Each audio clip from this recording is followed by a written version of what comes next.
Hello friends, my name is Praveen Anchal and I welcome you all in our YouTube channel of Core Academy.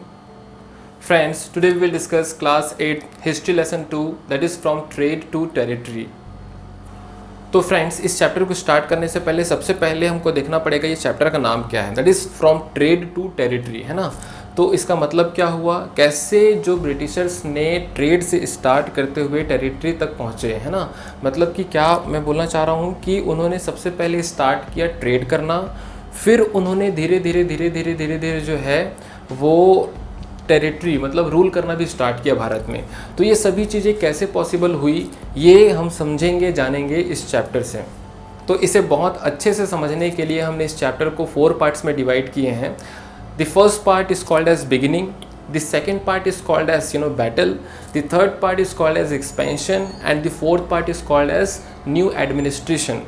तो जो पहला part होगा जिसमें हम लोग बिगिनिंग के बारे में समझेंगे, तो इसमें मैं आप लोगों को समझाऊंगा कि कैसे ब्रिटिशर्स ने अपनी ट्रेड की बिगिनिंग की, कैसे उन्होंने अपने ट्रेड को इस्टेब्लिश किया, इसके लिए उन्होंने क्या क्या किया। इसको समझने के लिए हम लोग को फर्स्ट पार्ट बहुत अच्छे से जानना पड़ेगा। द सेकेंड पार्ट है ना, जिसमें हम लोग बैटल के बारे में पढ़ेंगे। तो भाई सभी चीज़ें बहुत आसान तो नहीं होगी, उनको कई सारी चीज़ें करनी पड़ेंगी, कई सारे बैटल्स लड़ने पड़ेंगे, है ना। तो इस बैटल को हम लोग समझेंगे सेकेंड पार्ट में। और ये ऑलमोस्ट सभी बैटल्स में जो है ना वो ब्रिटिशर्स की जीत होती है। और कुछ उनको ट्रबल भी होता है, कुछ उनको परेशानियां भी होती हैं, but ultimately they won almost all the battles. तो बैटल्स को जीतने के बाद में उनको क्या मिलेगा, उनको मिलेगा भारत, है ना। वो भारत के ऊपर रूल करना स्टार्ट करेंगे। अब जब वो भारत के ऊपर रूल करना स्टार्ट करेंगे तो वो चाहेंगे कि उसको और भी एक्सपेंड करें। तो कैसे वो एक्सपेंड करेंगे अपना territory, that we will understand in part number 3 under the expansion topic, है ना। तो उसमें हम लोग जानेंगे कि किन किन पॉलिसीज़ को वो अपनाएं, कैसे वो भारत के बाकी हिस्सों को भी अपने कंट्रोल में किए और उनके ऊपर भी कैसे वो रूल करना स्टार्ट किए। So that we will understand in third part under the expansion topic. और उसके बाद में फोर्थ पार्ट में हम लोग समझेंगे न्यू एडमिनिस्ट्रेशन। तो उसमें क्या हम लोग देखेंगे, देखिए अब वो ट्रेड करना स्टार्ट किए, फिर टेरिटरी मतलब कि रूल करना भी स्टार्ट कर दिए भारत में। अब रूल करने के बाद में अपने रूल को एक्सपैंड भी किए, है ना। तो ये सभी चीज़ करने के लिए जो है उनको प्रॉपर एडमिनिस्ट्रेशन की भी ज़रूरत पड़ेगी, प्रॉपर रूल्स एंड रेगुलेशन की भी ज़रूरत पड़ेगी। तो ये सभी चीज़ें हम लोग फोर्थ पार्ट में देखेंगे कि किस तरीके से वो एडमिनिस्ट्रेशन किया करते थे, किस तरीके से उन्होंने रिफॉर्म लाए, कैसे वो आर्मी को मैनेज करते थे, कैसे वो जुडिशरी को मैनेज करते थे, कैसे वो बाकी डिसीजन लिया करते थे। So this everything now will discuss under the part number 4, that is new administration. So now let's start the first part, that is beginning.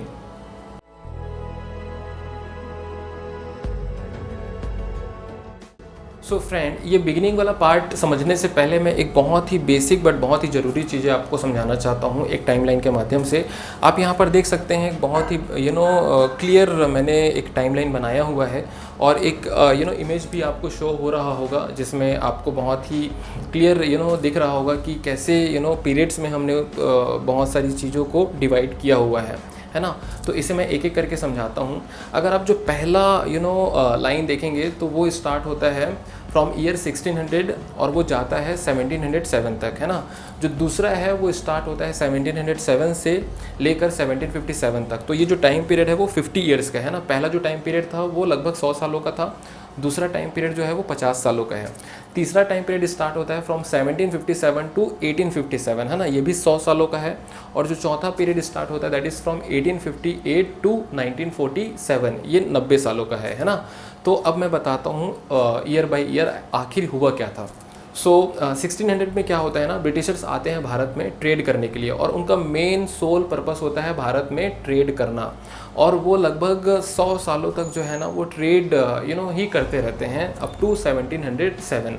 तो ये जो पीरियड है ना 100 सालों का, वो मैं इसलिए बता रहा हूँ क्योंकि इसमें पूरे देश में, पूरे भारत में जो रूल करते थे वो एक सेंट्रल एडमिनिस्ट्रेशन हुआ करता था जिसको वो रूल करते थे मुगल्स, है ना। तो यहाँ पर किनका रूल था, मुगल्स का रूल था।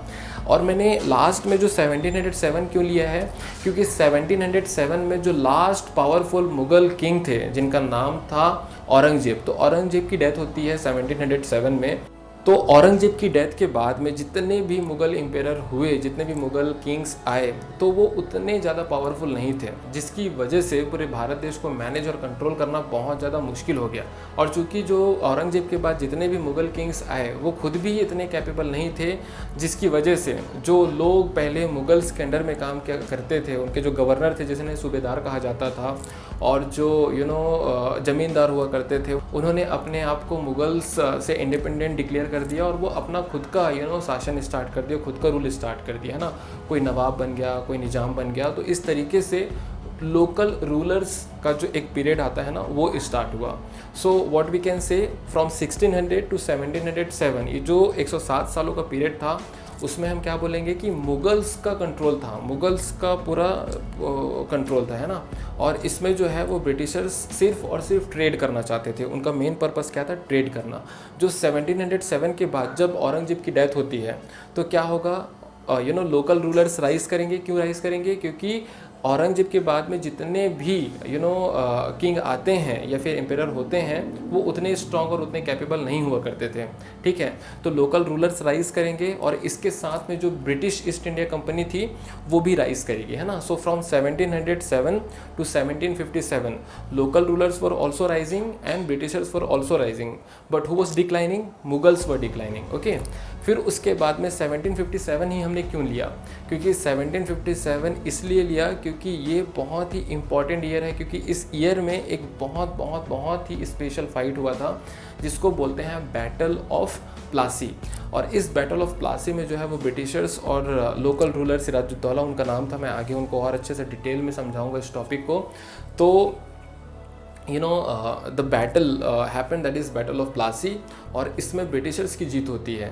तो इस बैटल ऑफ प्लासी के बाद में तो जो पूरा गेम है ना वो चेंज हो जाता है, और इसके बाद में जो कंपनी का रूल स्टार्ट होता है, ब्रिटिश ईस्ट इंडिया कंपनी का जो रूल स्टार्ट होता है, जो कि लगभग 100 सालों तक चलता है, अप टू 1857। तो आप समझ सकते हैं कि इन 100 सालों में जो ब्रिटिश ईस्ट इंडिया कंपनी ने कितना ज़्यादा एक्सप्लॉयटेशन किया होगा हमारे लोगों का और हमारे रिसोर्सेज का। और फाइनली 1857 में जो है वो ग्रेट रिवॉल्ट होता है, क्योंकि अब कितना सहेंगे भाई, है ना। इतना चीज़ें खोने के बाद जो है आखिरकार हमने रिवॉल्ट किया, और 1857 में जो है वो ग्रेट सिपॉय मिटनी या फिर ग्रेट रिवॉल्ट होता है। और इसके बाद में जो है वो कंपनी का रूल ख़त्म हो जाता है, और जो ब्रिटिश क्राउन होते हैं ना, वो अपने अंडर में डायरेक्ट भारत का जो है वो कंट्रोल अपने अंडर में ले लेते हैं, और यहाँ से जो है वो ब्रिटिश गवर्नमेंट की स्टार्ट होती है, ठीक है, जो कि 90 सालों तक चलती है। दैट इज़ फ्रॉम 1858 टू 1947, लगभग 90 सालों तक चलेगी। And finally we got independence in 1947। तो इस तरीके से आप इस पूरे टाइम पीरियड को समझ सकते हैं। एक बार मैं स्मॉल रिकैप और कर देता हूँ। फ्रॉम 1600 टू 1707 मुग़ल रूल था। फ्रॉम 1707 टू 1757 लोकल रूलर्स बहुत राइज किए। Then from after 1757 battle of Plassey, 1757 to 1857, इस पीरियड में जो है वो British East India Company Bharat में रूल किया करती थी, और अंडर द ब्रिटिश क्राउन। और फिर उसके बाद में जो 1858 टू 1947 में ब्रिटिश क्राउन डायरेक्टली जो है वो भारत पर रूल किया करते थे। और इस 90 ईयर्स के स्ट्रगल के बाद में भारतीयों ने भी बहुत स्ट्रगल किया इस पूरे 90 ईयर्स के दौर में। And after great struggle for independence we finally got our independence in 1947। तो इस तरीके से ये टाइमलाइन को आपको बहुत अच्छे से याद रखना है। चलिए अब स्टार्ट करते हैं इस चैप्टर में आखिर है क्या। ओके, तो ये जो चैप्टर स्टार्ट होता है ना वो 1600 से स्टार्ट होता है। एक्चुअली 1600 में ईस्ट इंडिया कंपनी थी, जिसे ब्रिटिश क्वीन, जिनका नाम था क्वीन एलिजाबेथ वन, से एक चार्टर, एक फरमान मिलता है, जिनसे कि वो एक अकेली कंपनी होगी जो पूरे एशिया में जो है वो ट्रेड कर सकती है ना। तो वो भारत में आके भी ट्रेड करेगी, और भारत में वो ब्रिटेन से अकेली कंपनी होगी, है ना। तो उनका मेन कॉन्सेप्ट क्या था? उनका मेन कॉन्सेप्ट ये था कि हम अकेली कंपनी होंगी जो भारत में ट्रेड करेंगे, और चूंकि अकेले कंपनी है तो इनके पास कोई कंपटीशन नहीं है। इनका मेन पर्पस ये था कि हम चीज़ों को बहुत सस्ते में ख़रीदेंगे और यूरोप में जाके बहुत महंगे में बेचेंगे। तो क्या है सस्ते में ख़रीदना और महंगे में बेचना, तो जो प्रॉफिट होगा वो मैक्सिमम होगा, कंपटीशन है नहीं। तो इस पूरे कॉन्सेप्ट को क्या बोलते हैं? मर्केंटाइल कॉन्सेप्ट, है ना। तो ये आपको याद होना चाहिए, क्वेश्चन में आता है व्हाट इज़ मर्केंटाइल, तो ये आपको लिखना पड़ेगा अच्छे से। Okay, so now the next very important concept is, जब वो भारत में आए तो वो शॉक्ड रह गए। क्यों? क्योंकि ऑलरेडी बहुत से दूसरे यूरोपियन ट्रेडर्स यहाँ पर ट्रेड कर रहे थे। क्योंकि आप समझिए कि क्वीन एलिजाबेथ वन जो है वो ये तो बोल सकती हैं कि ब्रिटेन से हम सिर्फ एक ही कंपनी को भेजेंगे, लेकिन वो ये नहीं बोल सकती कि पूरे यूरोप से हम एक ही कंपनी को भेजेंगे, क्योंकि यूरोप एक कॉन्टिनेंट है और ब्रिटेन उस कॉन्टिनेंट का एक कंट्री है ना। तो वो सिर्फ अपने कंट्री को लिमिट कर सकते हैं, कंट्रोल कर सकते हैं, वो पूरे यूरोप को कंट्रोल नहीं कर सकते। तो यूरोप में कई दूसरे देश भी थे जो कि भारत में पहले से ही आकर जो है वो ट्रेड कर रहे थे। इसमें कुछ कंट्री का नाम है जैसे कि पोर्टुगीज़, डच और फ्रांस। एक आपको बहुत ही इंपॉर्टेंट सीक्वेंस याद होना चाहिए कि कौन सा देश सबसे पहले आया। तो सबसे पहले जो देश भारत में आया था यूरोप से, उसका नाम था पोर्टुगीज़। आपको पता होगा वास्को डी गामा का, जो कि भारत में 1498 में आए थे। तो सबसे पहले जो थे वो कौन आए थे? पोर्टुगीज़, वास्को डी गामा इन 1498। उसके बाद में जो सेकेंड यूरोपियन कंट्री आती है भारत में, उनका नाम था डच। उसके बाद में तो थर्ड थे ना, वो थे ब्रिटिशर्स, है ना। और उसके बाद में जो लास्ट में आते हैं ना, वो थे फ्रेंच, है ना। फ्रांस आया था लास्ट में। So this sequence you must remember, that is Portuguese, then Dutch, then British and then French. So this sequence you must remember. अब फ्रेंड्स, इसके बाद क्या होता है आप थोड़ा अच्छे से समझिए। अब देखिए, 4 देश हैं, चारों देशों की जो कंपनीज़ हैं उनको ट्रेड करना है और मैक्सिमम प्रॉफिट अर्न करनी है ना। और ये चारों जो कंपनीज़ हैं, चारों जो देश हैं, उनको एक ही प्रकार की चीज़ें चाहिए। उन्हें वही पेपर चाहिए, वही कार्डमम चाहिए, वही क्लोव चाहिए, वही सिनेमम चाहिए और वही फाइन क्वालिटी ऑफ सिल्क और कॉटन प्रोडक्ट्स चाहिए। तो समझिए कॉन्सेप्ट को। मान लीजिए कि कोई एक कंपनी है ना, तो एक कंपनी अगर ट्रेड करेगी तो जो भी प्रॉफिट होगा वो उनका होगा, तो प्रॉफिट नॉर्मल सी बात है कि बहुत ज़्यादा होगी। लेकिन अभी 4 कंपनीज़ है और चारों को वही प्रोडक्ट्स चाहिए, ठीक है। तो अभी क्या होगी, उनको अपना प्रॉफिट को शेयर करना पड़ेगा। चूँकि प्रॉफिट को शेयर करना पड़ेगा तो उनकी जो फाइनल प्रॉफिट होगी ना, वो कम हो जाएगी। मान लो पहले 100 रुपये कमाते थे एक कंपनी, तो अब वो 4 भागों में डिवाइड हो जाएगा, 25, 25, 25, 25 करके। तो जो फाइनल प्रॉफिट होगा ना ईच कंपनी को, वो कम हो जाएगा, जिसकी वजह से उनको वो पसंद नहीं था चीज़, है ना। शेयरिंग करना बिल्कुल भी पसंद नहीं था। तो सभी कंपनीज़ क्या चाहती थी कि अपने जो ट्रेड को एक्सपेंड किया जाए, है ना, अपनी जो व्यापार को बढ़ाया जाए। इसलिए वो एक दूसरे के ऊपर अटैक करना चालू कर दिए, एक दूसरे के जो जहाज़ों को डुबाना स्टार्ट कर दिए, एक दूसरे की जो ट्रेडिंग एक्टिविटीज़ थी उसको लिमिट करना स्टार्ट कर दिए, है ना। और बहुत सारे बैटल्स भी वो आपस में किया करते थे। तो इन सभी बैटलों में बाकी राइवल कंपनीज़ को हराने के बाद में जो फाइनल विनर बन के उभरा, उस कंपनी का नाम था ब्रिटिश ईस्ट इंडिया कंपनी। तो अब आगे हम जितनी भी बात करेंगे वो ब्रिटिश ईस्ट इंडिया कंपनी के बारे में बात करेंगे। उन्होंने कैसे अपने पॉलिसीज़ को एग्जीक्यूट किया, कैसे बैटल्स लड़ा, कैसे उन्होंने भारत में जो है ट्रेड के अलावा अब रूल करना स्टार्ट किया, कैसे उन्होंने एक्सपैंड किया, है ना। तो ये सभी चीज़ें अब हम लोग आगे के वीडियोस और आगे के पार्ट्स में देखेंगे।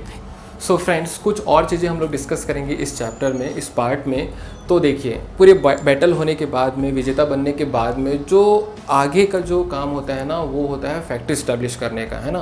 तो जो ब्रिटिश ईस्ट इंडिया कंपनी ने जो फर्स्ट फैक्ट्री इस्टेब्लिश किया भारत में, वो किया उन्होंने बंगाल में। और एक रिवर है जिसका नाम है रिवर हुगली, तो उसी के पास में उन्होंने अपना फर्स्ट फैक्ट्री बनाया था। तो इसके बाद में उनको काफ़ी अच्छा प्रॉफिट होने लगा, और प्रॉफिट होने के बाद में वो क्या किए, अपने ट्रेड को एक्सपेंड करने की कोशिश किए। अब जो वो एक्सपेंड करेंगे तो ये चाहेंगे ना कि जो उनके वर्कर्स हैं, जो उनके ऑफिशियल्स हैं, वो वहीं पास में ही रहें, ताकि उनको बार बार आना जाना ना पड़े काफ़ी डिस्टेंस से। तो वो क्या है, स्टार्ट किए सेटलमेंट। तो सेटलमेंट मतलब क्या होता है, रहना। तो वो घर बनाने लगे वहीं आसपास में, ताकि उन घरों में जो है वो ब्रिटिश ऑफिसर्स और ब्रिटिश वर्कर्स जो है वो काम कर सके वहीं पर, है ना, उनको बाहर से आना ना पड़े। और इसके साथ में उनकी सुरक्षा के लिए वो आर्मी रखना स्टार्ट कर दिए और फोर्टिफिकेशन करना भी स्टार्ट कर दिए। फोर्टिफिकेशन मतलब क्या होता है, किले बनाना, है ना, ताकि बाहर के जो अदर कंपनीज़ हैं या फिर अदर जो लोग हैं उनके ऊपर में अटैक ना कर सकें। तो समझिए क्या क्या वो कर रहे हैं एक साथ, ठीक है। फैक्ट्री बना रहे हैं, प्रोडक्शन कर रहे हैं, प्रॉफिट कमा रहे हैं, उसके बाद में वो जो है अपने वर्कर्स और अपने ऑफिसर्स के लिए घर बना रहे हैं, सेटलमेंट कर रहे हैं, फोर्टिफिकेशन कर रहे हैं, किले बना रहे हैं। तो इतनी सारी चीज़ें वो एक साथ कर रहे हैं, है ना।